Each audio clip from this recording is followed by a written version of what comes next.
Inda mitano oluvannyuma lw'okufiira omuseseredooti waabwe Reverend Father Lawrence Mudduse ng'ono yagudde ku kabenje n'afiirawo mu kiro ekikeesezza olwaleero bw'abadde ava mu bikujjuko eby'okujaguza olunaku lw'essaza lya Kinda Mityano olwakuzidde olunaku lw'eggulo.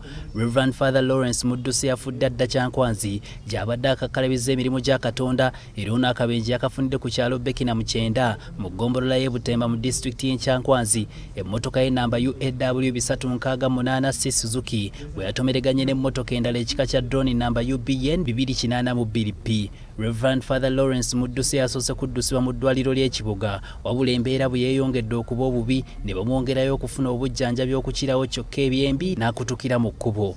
Tutuuse ku kyalo Minaana gy'azaalibwa ekisangibwa mu division y'ettamu mu disitulikiti y'e Mityana era tusanze abakungubazi batandise dda okweyiwa mu maka ge n'okusaasira abenje olw'enjega gye baaguddeko era nnyina asangiddwa mu maziga mangi ddala.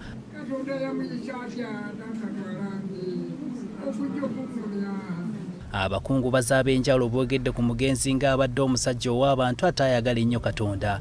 Njagala nnyo okusaasira Ekereziya Katolika olw'okubibwako omusaseredooti ono. Nti olunaku lw'eggulwadde lwa Yesu Kabaka olunaku olw'essaza twabadde ne Father ne tuyimba ffenna emmisa ne tusoma ffenna naye mu kaseera akatono nnyo Father n'atulekawo.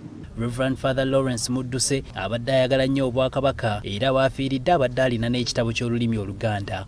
Olunaku olumu twaliko mu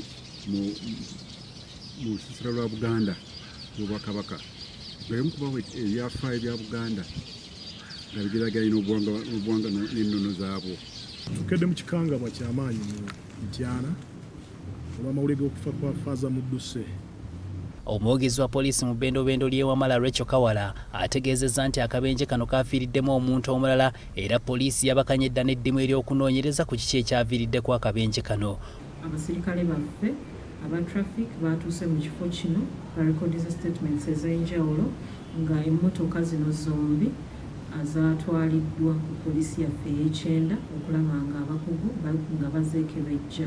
Okusinziira ku Father Stephen Lusiba omugenzi waakuziikibwa ku Lw'okusatu lwa Ssabbiiti eno ku bijja by'abajjajjaabe. Okuziika kwa ssaawa 8 olunaku olw'enkya ku Lwokubiri.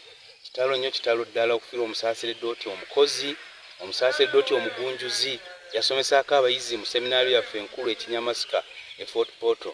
Akoze emirimu mirungi mu paalishi y'e Buyambi. Hasif Sekiwunga ne John Bagenda, BBS Terefayina, Ageesigika. Ku ddakiika 22 ezisse ku ssaawa 4 ez'ekiro okkiriza tuwumulemu katono tudda n'ekitundu ekyokubiri oli ku